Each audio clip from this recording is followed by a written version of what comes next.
Hello, everybody. The guest on the fifth episode of GenGTalkShow is Saumya Chaki.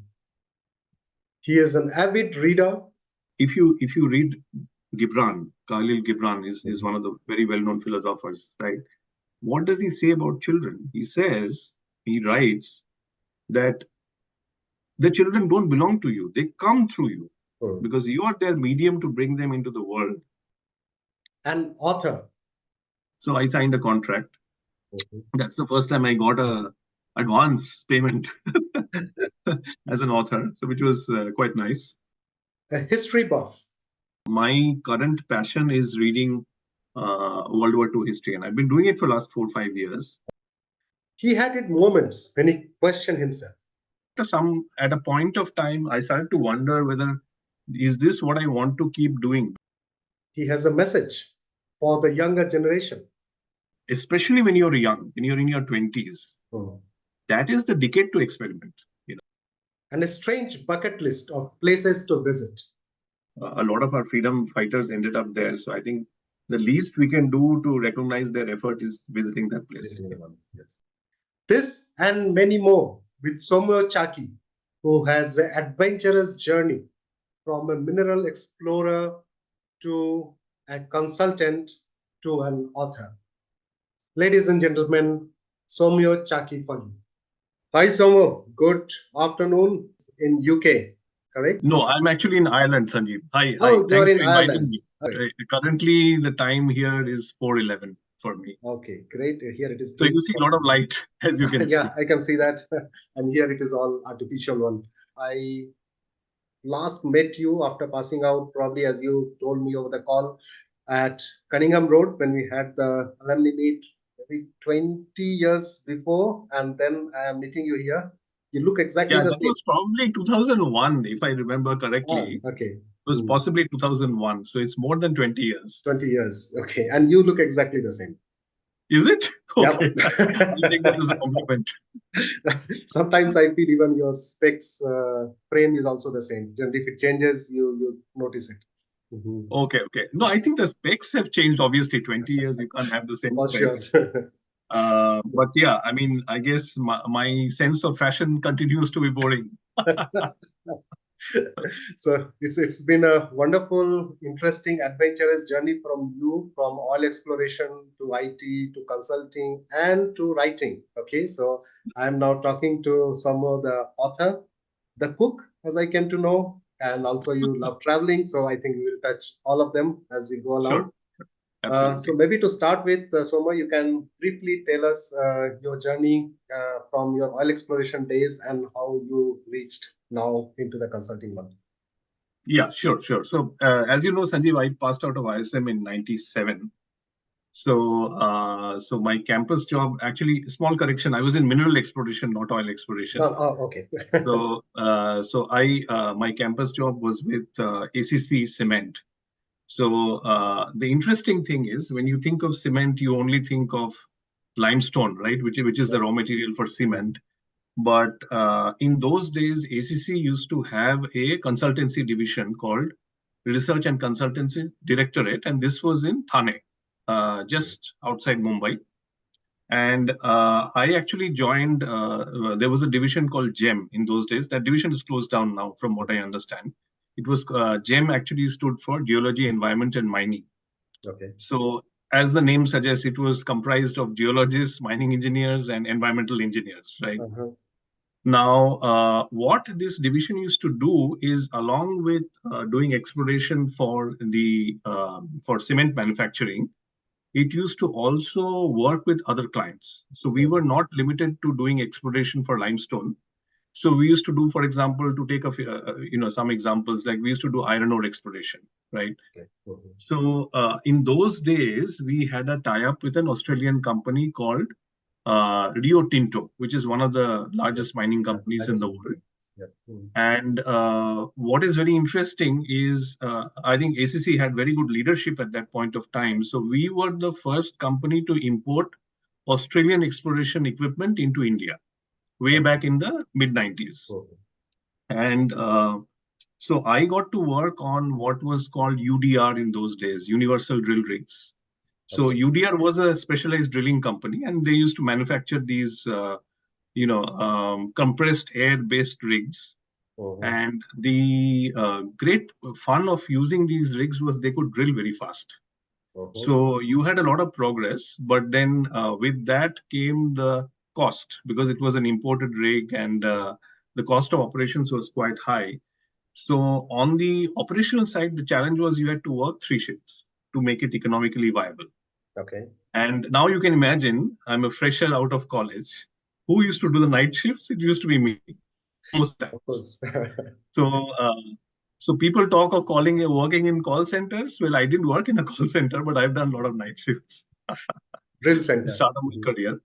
Yeah. Mhm. So, so basically, yeah. So in my first, so in when I started out this job, the first 12 months, you're basically like a management trainee.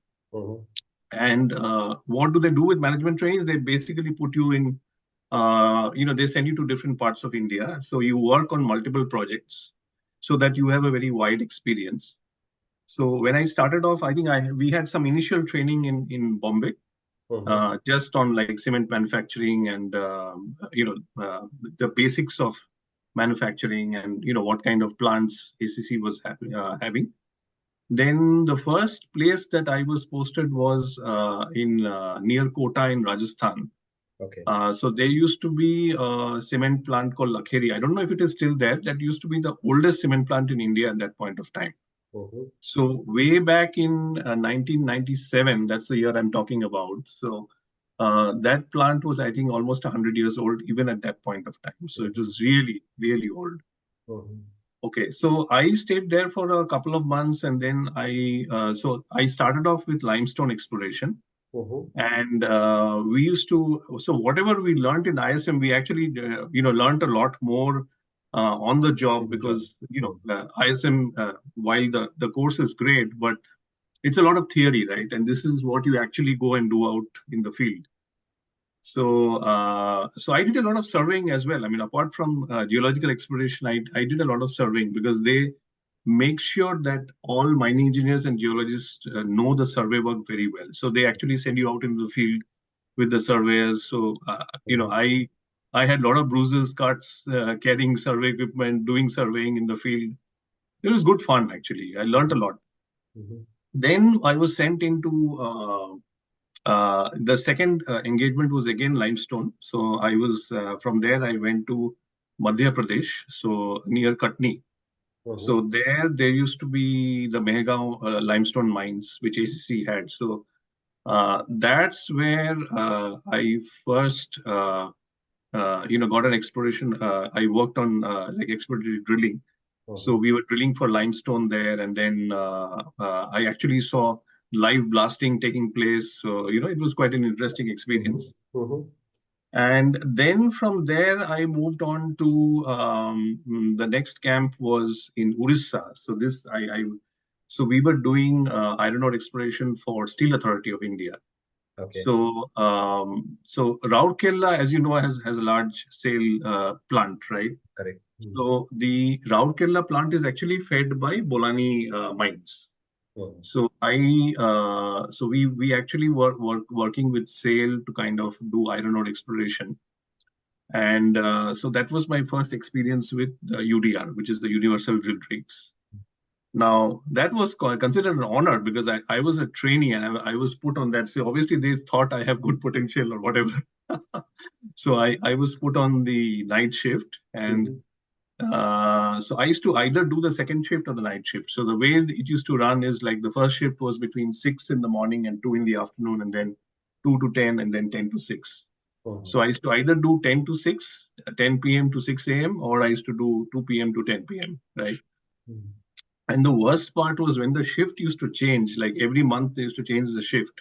Mhm. So when the shift change happens, so let's say you're doing the night shift, Mhm. so you're finishing your work at 6 a.m. in the morning. Mhm. So you go and get fresh and you try to get some sleep, which is difficult because in India there's so much of light, right? Correct. Mhm. And then by 2 p.m. the next day you're back at work because the Because the shift shift has changed. ended. Okay. So it was very tough, actually, very tough. But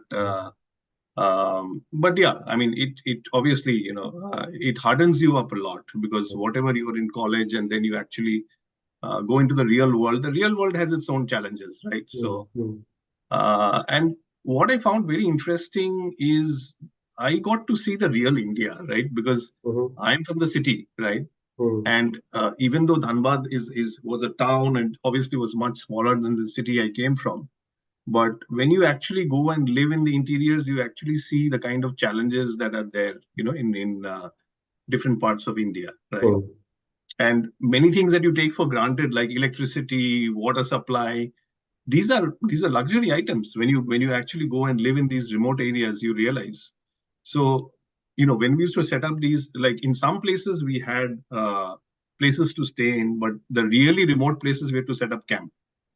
So setting up camp is like, setting up your water supply, setting up your setting up your gen sets so that you have power, and it's a totally different logistical challenge, right?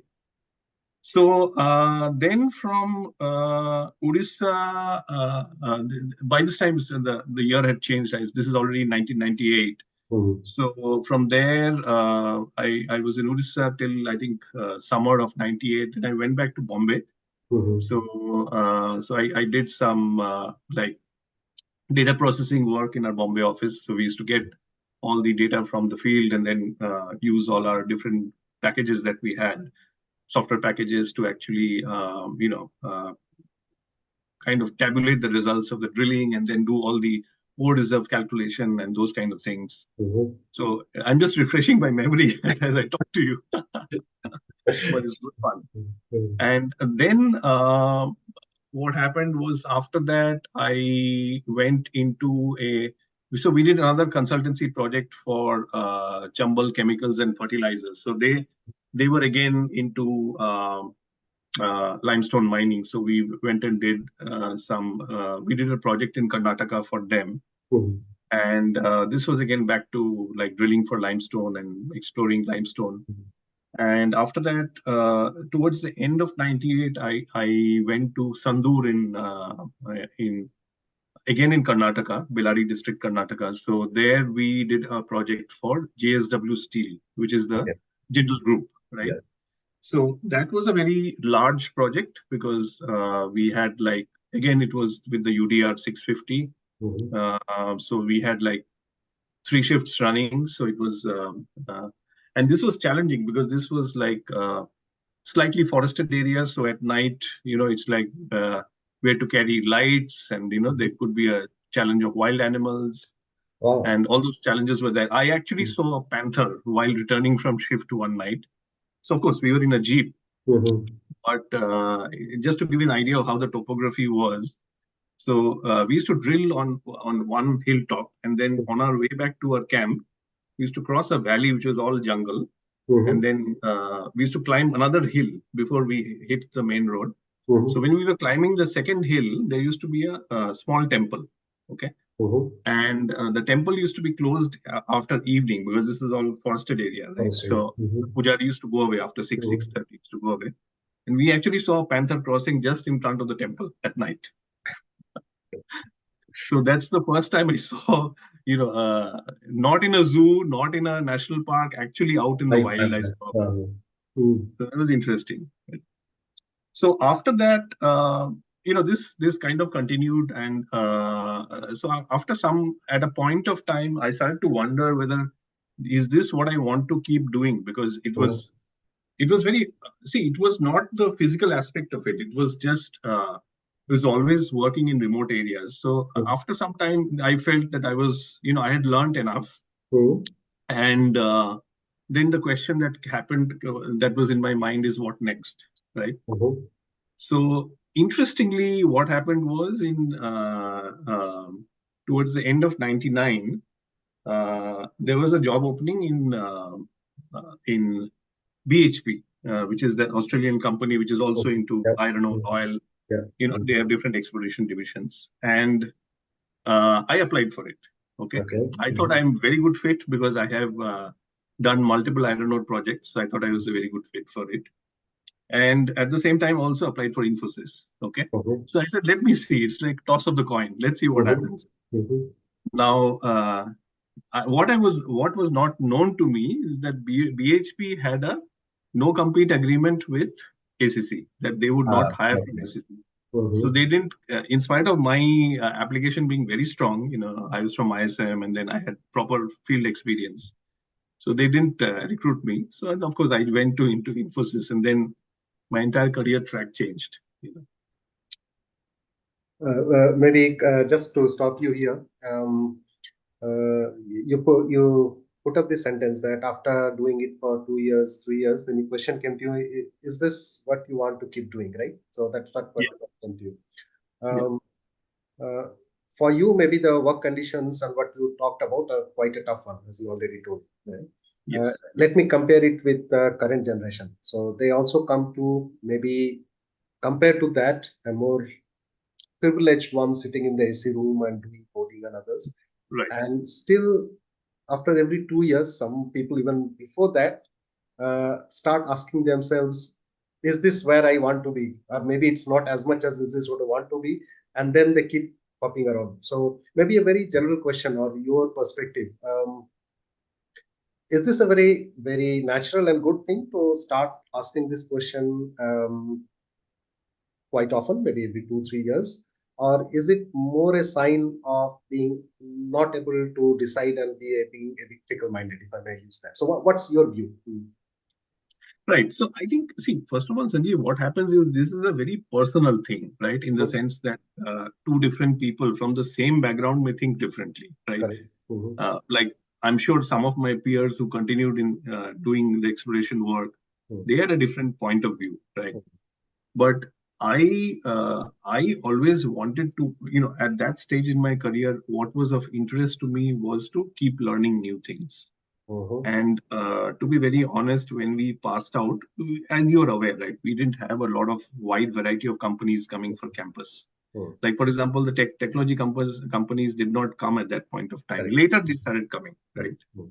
So I was interested in technology, even at that point of time. So Okay, so maybe you I may already not had have that. even Mhm. gone into exploration, if I had an option.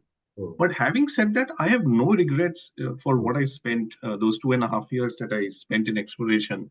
Because one is I thought I learned a lot of skills. Like I learned man management, real man management. Because you are when you're in the field, there's no backup. You are the one who is taking the decisions. So you are accountable if it is a good decision, a bad decision, everything you're accountable. Correct. And Mhm. you're right. I have also felt this that current generation is probably mentally a bit weaker Mhm. in the sense that I think and the problem is if you look at the way the media presents things, if you look at Mhm. social media in general, a lot of comfort, a lot of high quality lifestyle is being marketed constantly, Mhm. and Mhm. this has an impact on the impressionable minds, right? So people think that that is what they should aspire for. Mhm. But I think personally, you should be, especially when you're young, when you're in your 20s, Mhm. that is the decade to experiment. Mhm. And Okay. Mhm. I don't see any problem in people changing 3, 4 jobs, maybe 3, 4 industries also they can explore, Mhm. because that's the time is the best time to experiment, because in quite likely you wouldn't have the responsibilities like family, or maybe your parents are not still not that old that Mhm. it's like you have huge medical expenses that you need to plan for, and all those kind of challenges are not there, right? Mhm. Of course for some people it may be there. I'm not saying that everybody is that lucky, but by and large 20s is a time where I think one should be open to Sure. experiment. Mhm. So it's like it's like is never a clear cut answer. So Correct. but yeah, I agree with you that when I look at some of the younger people today, I think because they are so tuned to these comforts that they just don't want to think out of the box, Mhm. and they don't want to face those challenges. But actually, if you see the real character building, the real to understand what your strength is, what your weakness is, to understand your potential, I think you need to go through some difficult experiences. Mhm.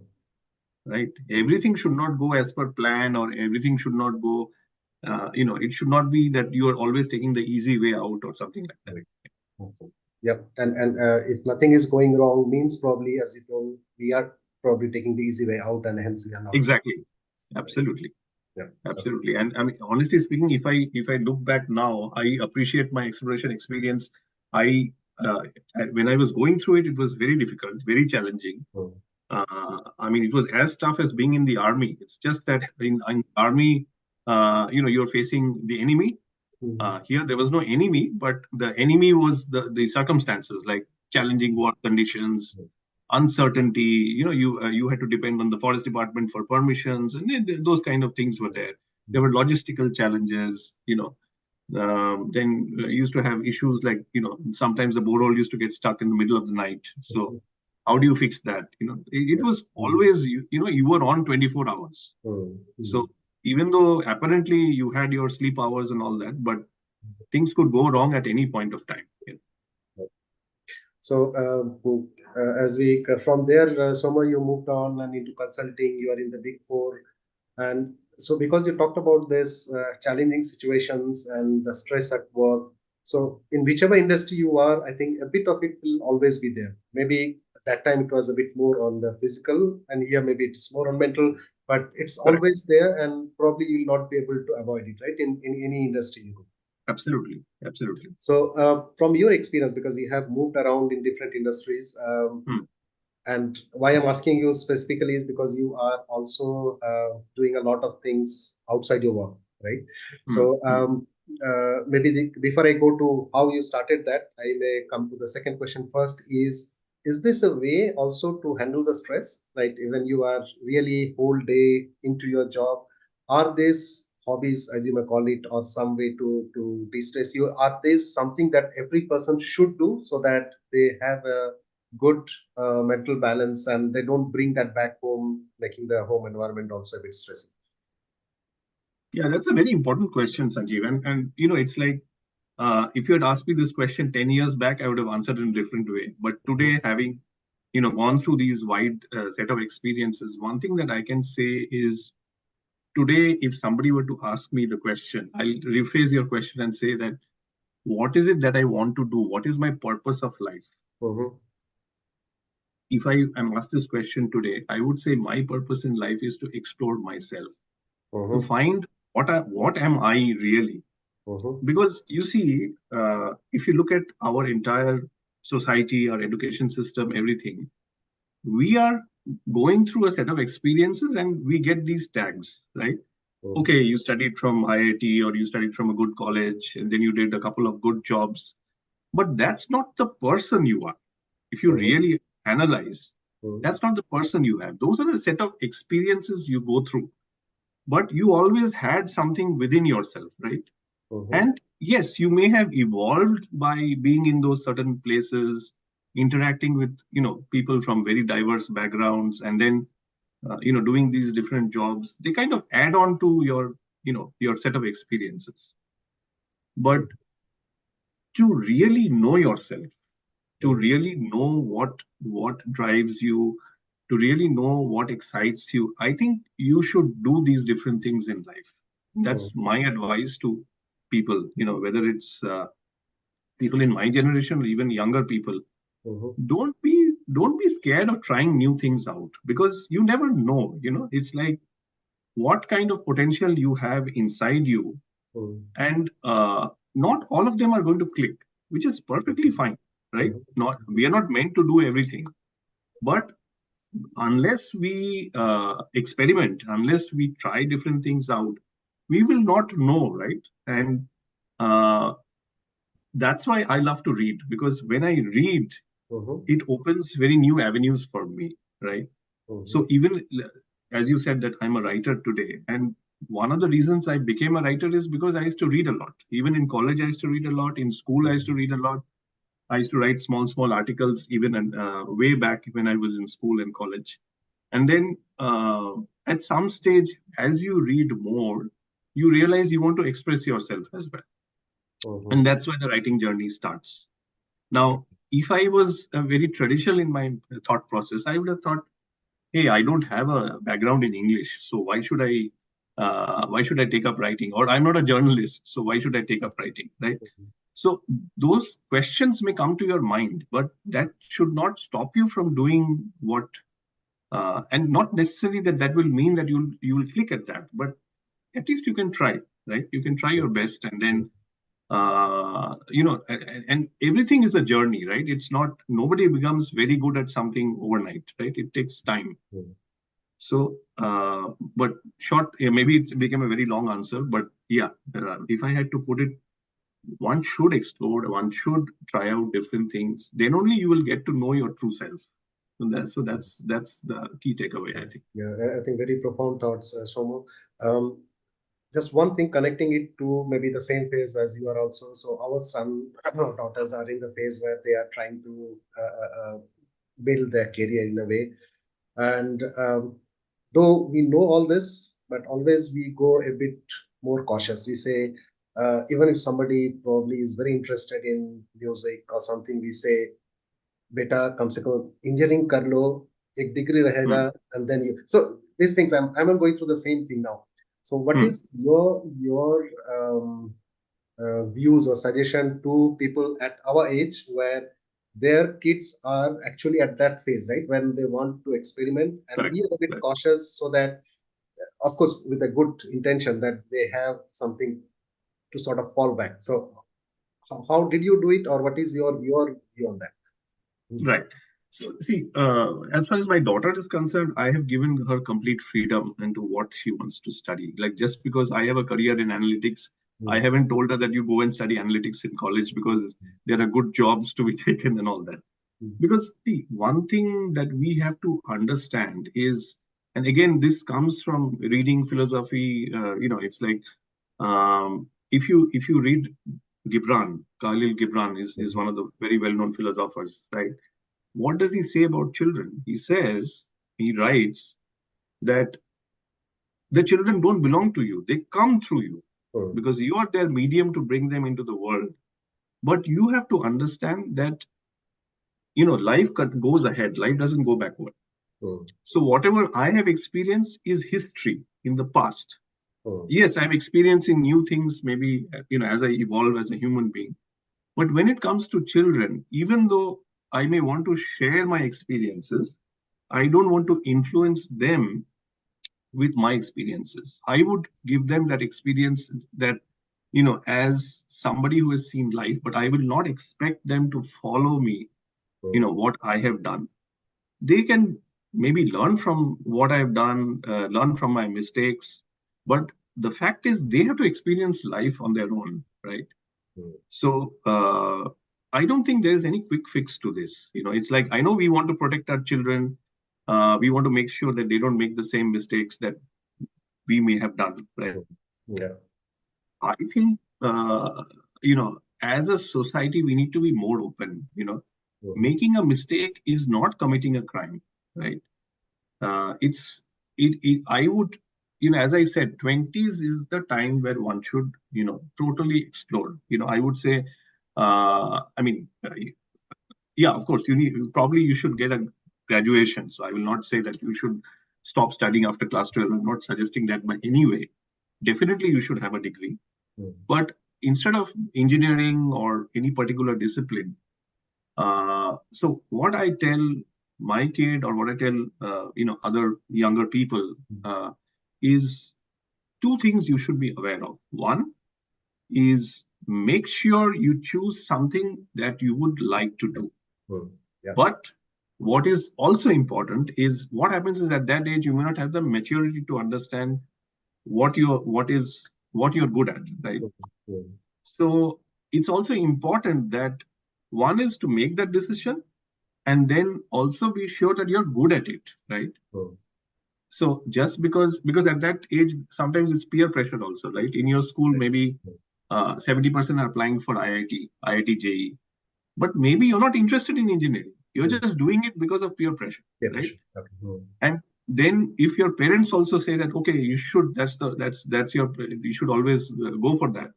So at a kid at 18 doesn't have the maturity to think independently, right? mm, So I encourage people to be independent even at that age. So if somebody, for example, wants to apply for, let's say, mass communication or new avenues that are there, Sanjeev, now, which we didn't have when we were growing up. So I think as a parent or as an elder, we should support them.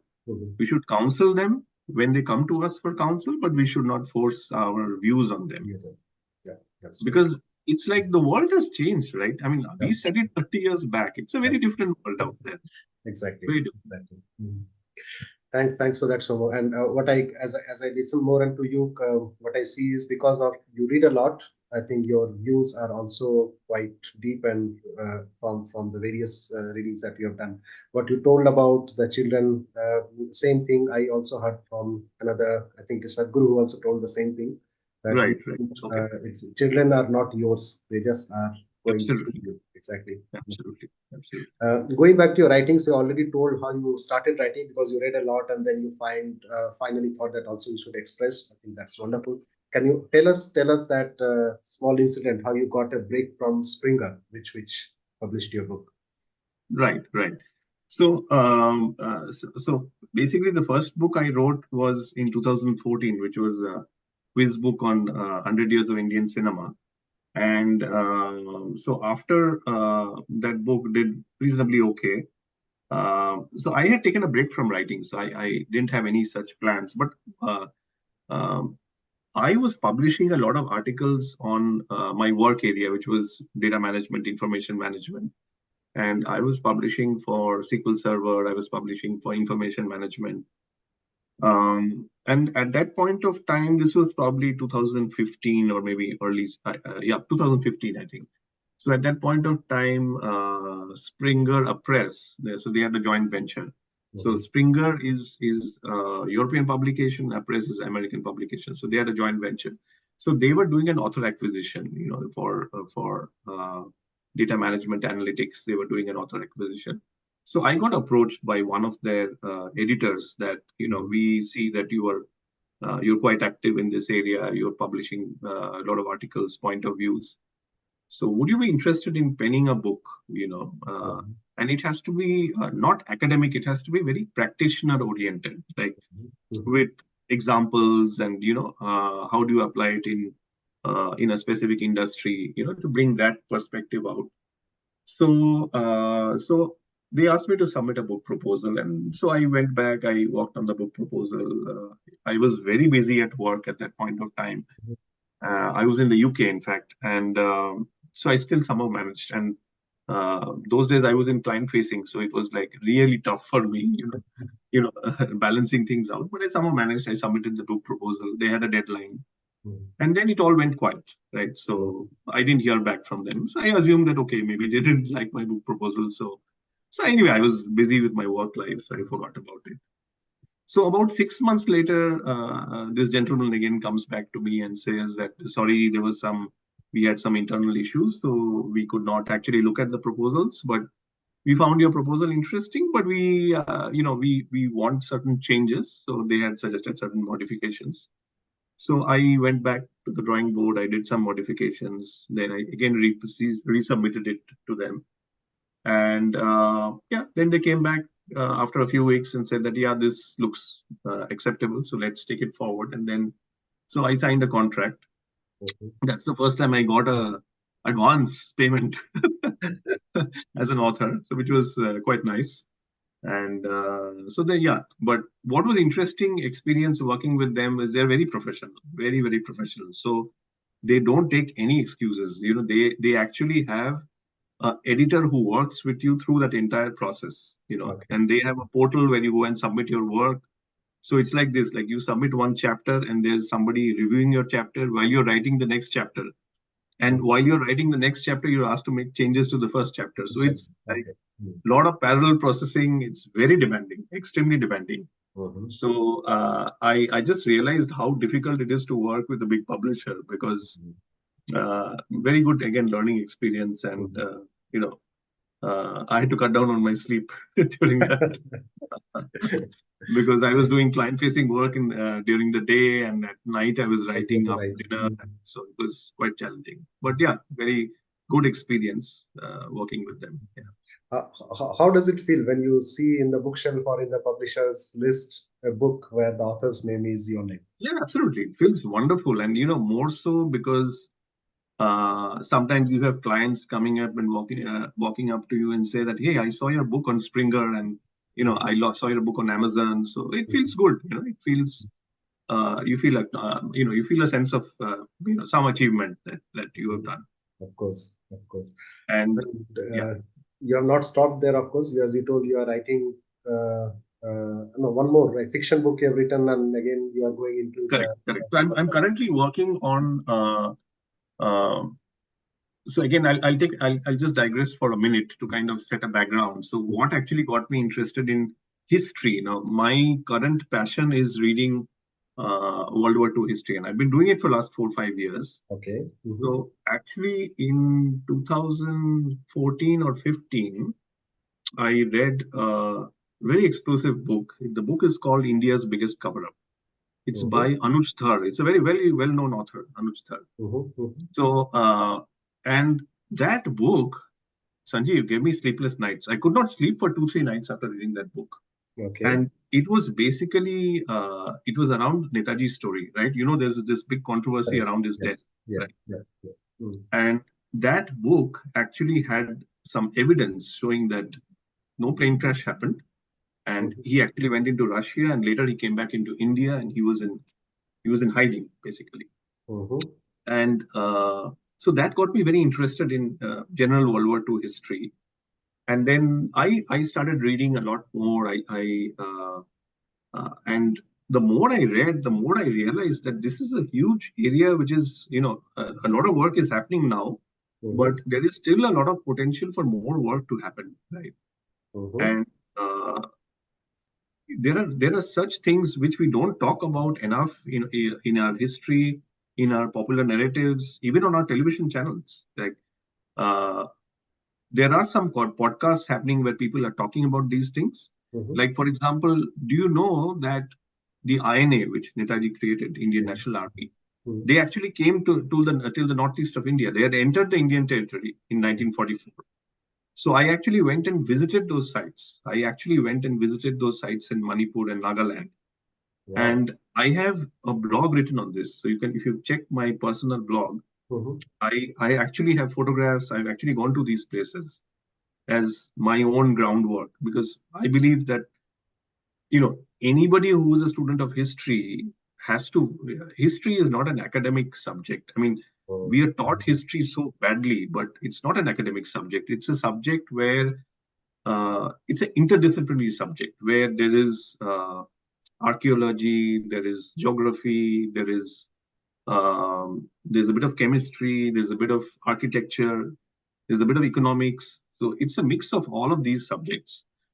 And some of the authors, some of the recent Indian authors like Sanjeev Sanyal is an excellent author who writes on history, anthropology, and uh, reading their books gave me an idea that this is an area where a lot of work is possible. Mm-hmm. Uh, yeah, I'm not probably able to do enough because I'm still working. Mm-hmm. But I think once I kind of finish my career in a couple of years, I can spend more time on these things. But it's very fascinating. It's like, and especially because I feel our historians are not that, they don't go enough to these field sites and they don't explore, they don't talk to the local historians. Mm-hmm. There are many facets of Indian history which are not known. Not all. Like I'll give you another interesting yeah. Indian INA, they had a secret service. Oh. Most Indians don't even know that. And they had, because Netaji was such a visionary leader. I mean, he not only created a regiment for women, so people talk of women empowerment today. That man thought of that in 1943. I mean, how much of a visionary leader he was. Amazing guy, amazing. I mean, the way he has been ignored in our history is just amazing. So while doing this research, I actually found a book. It's a book written by uh, a gentleman called Tapan Mazumdar or Tarun Mazumdar. I don't quite remember exactly, but I can send you the link. I've read that book. It's called INA's Secret Service in Southeast Asia. Wow. So that actually talks of the entire operation that they had. And you'll be amazed to know. I mean, people are making all these films and web series. Why don't they make a book on, why don't they make a series on INA's Secret Service? They used to send people by parachute into Northeast India. So they used to paradrop these spies into Northeast India. And then they used to send people by submarines. So there were Japanese submarines coming up to Konarak. And then these guys used to offload into dinghy boats. And then they used to come into the mainland. And they used to carry like radio equipment with them. So, and it was so sophisticated, the operation. So, like, imagine a gramophone or maybe a rice bag. So, all radio equipment put inside that so that it's not evident, right? Wow. And it's like maybe the radio equipment is carried by 3 people. So, if one person gets caught, only part of it gets caught.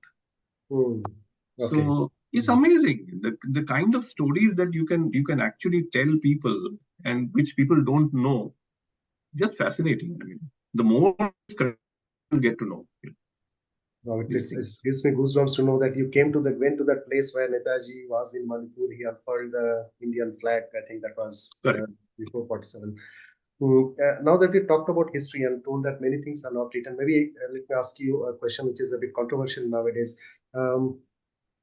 Is the Indian history as we are taught now? Many people say that it has been written by historians who very knowingly they disregarded some of the facts about Indian history. They wrote it more from probably the outside view or the European view or British view, as you call it, and they intentionally did it. That's how the narrative is here. So from what you say, I feel you are also saying that there is something which is missed and that story is not told to us very. Yeah, I would agree with that assessment because the problem is if we go to a narrative that has been taught to us. I mean, when we were in school, we were said that essentially the freedom movement was a non-violent struggle, right?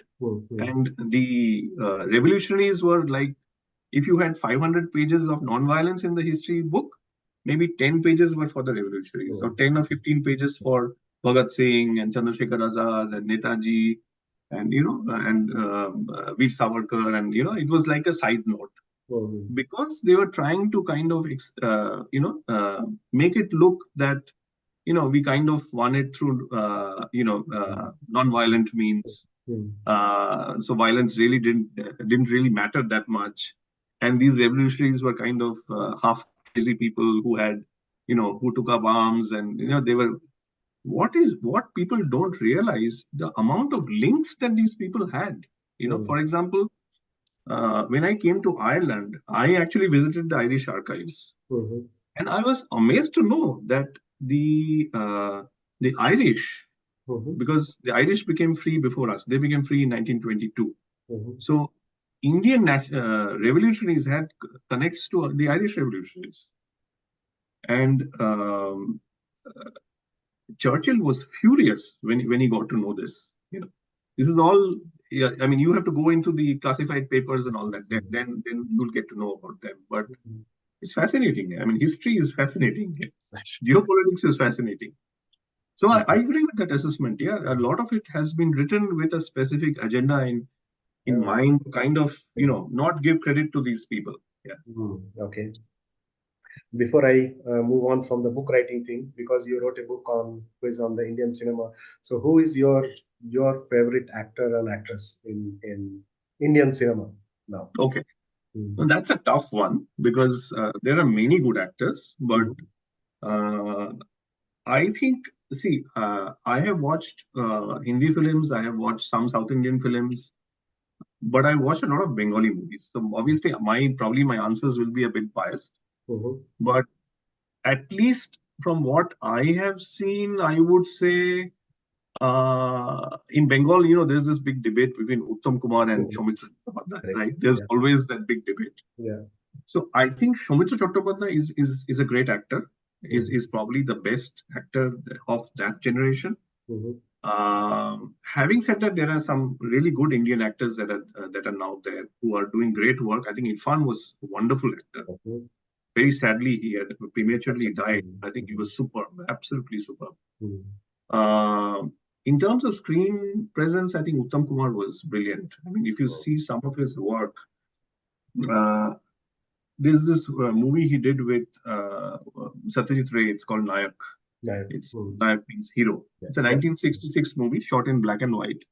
The entire movie is essentially around a train journey. Correct. But just amazing. What acting. I mean, just amazing. And interesting anecdote here is this movie was shown at the Berlin Film Festival in 1967. And Elizabeth Taylor saw this movie and said, I want to act with this guy. Wow. Wonderful. And coming to actresses? Actresses, yeah. So I think, again, very difficult to pinpoint one because I think there are some amazing actresses that we've had over the years. This is a really tough one. But yeah, probably, I think in recent years, I think I would go with maybe Tabu in Hindi. In Bengali, I would probably go with, it's a very tough one because it depends on genre of movies. And it's difficult to say that one person cuts across, but yeah, more than one. So I would probably say that in the previous generation, it would probably be maybe Sujitra Sen. In the previous generation, I think in the more recent years, there are multiple people, so difficult to pinpoint one. But yeah, they've been very good actresses. I think, yeah, Sharmila Tagore is somebody I really like. Yeah, Aparna Sen as well. So she's very good. Yeah. Wonderful. And this Uttam Suchitra pair, of course, was that was legendary.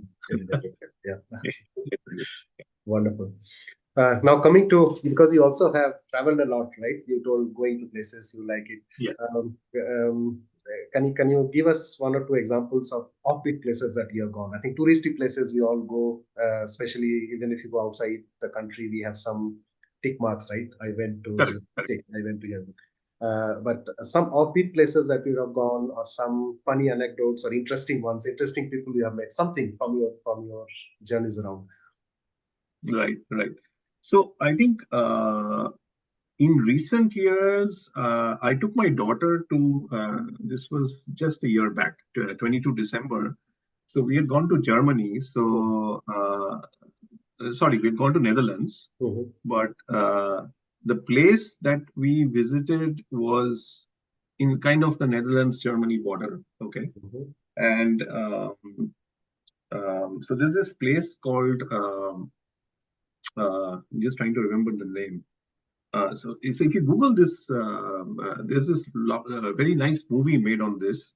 It's called The Bridge Too Far. It's a 1977 Hollywood movie. Yeah. So this is on the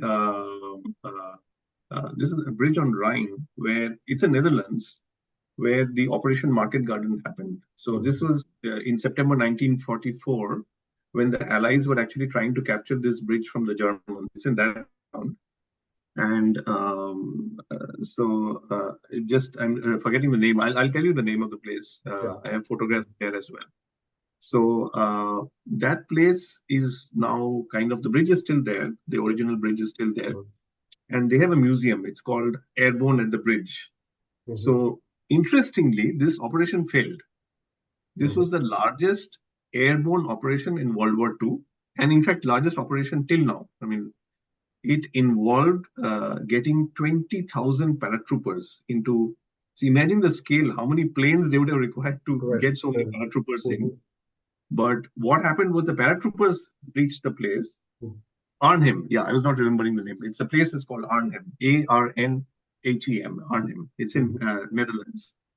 So I took my daughter there. So it was fascinating, and they actually have, that museum actually has scenes from the film, when the film was actually shot there in 1977. So they actually have, and I actually bought a book, so I have it in my house in Kolkata. So I have a book on Arnhem taken from that. So that's another habit that I do. So whenever I visit these places, I try to pick up some local literature. Just to get a Okay, the other interesting place which happened accidentally. So I was doing some work in Johannesburg, South Africa. Mm-hmm. So South Africa has a lot of these game hunting reserves, right? Right. Mm-hmm. So I went to a place called Lion Safari. It is just outside Johannesburg, Mm-hmm. and there they allow you to go and pat a lion cub. Oh, So that was a very interesting experience, and uh, it was not a full grown lion. It was like maybe uh, half grown kind of, still a lion. and still a lion, absolutely. And so it's like the people can go and meet those full grown lions also, but you have to be like wildlife trained. So Okay. uh, let's say you're from a forest service background, or you have you, there are a lot of educational degrees around animal management also, right? Animal husbandry, animal management. So if you have that kind of background, they would allow you, but obviously I don't have such a background, so I was allowed with the intermediate size lions. And that Random. that was a Mm. very lovely experience, very unique experience. And they told us specifically that when you pat the animal, Mm. you be very firm, because otherwise what the lion will think, what the cub will think is it's a fly and it'll snap at you. you know Oh, they will think it's a okay. fly sitting on the back and they'll snap at you. So be very firm in your strokes. Um, That was kind of a lovely interesting. experience. That's interesting one. Yeah. Okay. So if I just put few points that you told, especially about the youngsters, right? You told that the 20s is the time to really experiment, Yeah. adventure. Of course, you will try few things, you will fail, but that gives you character on one side. Second, it also lets you know that which is the place where you want to be or what you want to explore. So I also call this discussions as the Gen G talk show, because there are Gen X, Gen Y, millennials. So I call it Gen G. G stands Correct. for guts. So what to say this? More to say, follow your gut. So how to go ahead with it. So just maybe your Right. perspective. Uh, how much of the gut feeling you feel we should rely on, or you have some from examples where you just followed your gut, went ahead, and Hmm. then it just came out to be something really, really wonderful. Okay. So I can uh, again, maybe we asked this question 10 years back, I would have given a different answer. But standing today, what I believe is, so again, if you go to Bhagavad Gita, what does Bhagavad Gita say? That, if you believe in something, if you Mm, seriously believe in something, mm, and this is not about daydreaming, this is serious belief, mm, where you want to work on your dreams, right? mm, So you will manifest your life in a way to make your dreams successful. mm, That success may take 5 years, it may take 10 years, it may take 15 years. mm, But the thing is, if you're true to the dream, mm, you may not reach the stars, but you will reach somewhere, right? You will not be where you are today, right? mm, mm, The biggest problem that happens with all of us, I mean, I'm not excluding myself out of this, mm, that when we fail, mm, we tend to go into a shell, right? mm, mm, So I think the biggest thing, the biggest feedback that I would give the current generation or the upcoming generations is learn to handle failure. Failures will happen. You know, mm, I remember Rahul Dravid said this beautiful statement in one of his lectures. He said, "People call me a great batsman, but I mm, failed more than I succeeded." This is what he said. Can you mm, believe it? Rahul Dravid, man mm. who made 13,000 plus test runs, That said sounds that good. in an interview, Mm, or probably he was giving a speech. mm, So I think if you the problem is people look at outcomes, they don't mm, look at the process. mm, What is important is if you're passionate about something, you should not look at the outcome. You should enjoy the process. mm, It could be anything. It could be sports. It could be writing. It could be photography. It could be anything. Whatever you're passionate about. mm, And I mean, if you look at the movie Three Idiots, right? So it's again what was Rancho's message to his friend, that if you love photography, convince your parents. parents, Yes, yeah. you will face challenges. Mm, Obviously, if you have an engineering job, probably you'll have a steady start to your life. This will yeah, be very unsteady. yeah. But at least 20 years down the line, you won't have a regret that, I was passionate about this and I did nothing about it because of societal pressures or, because of peer pressure, whatever. So, yeah, absolutely. But the only distinction that I would call is it's not just a gut feel. You have to deeply believe in it, right? Because and again, the problem with young people is sometimes they are confused, right? Correct. So you have to understand that competence in anything doesn't happen overnight. It takes years and years and years and years of practice, right?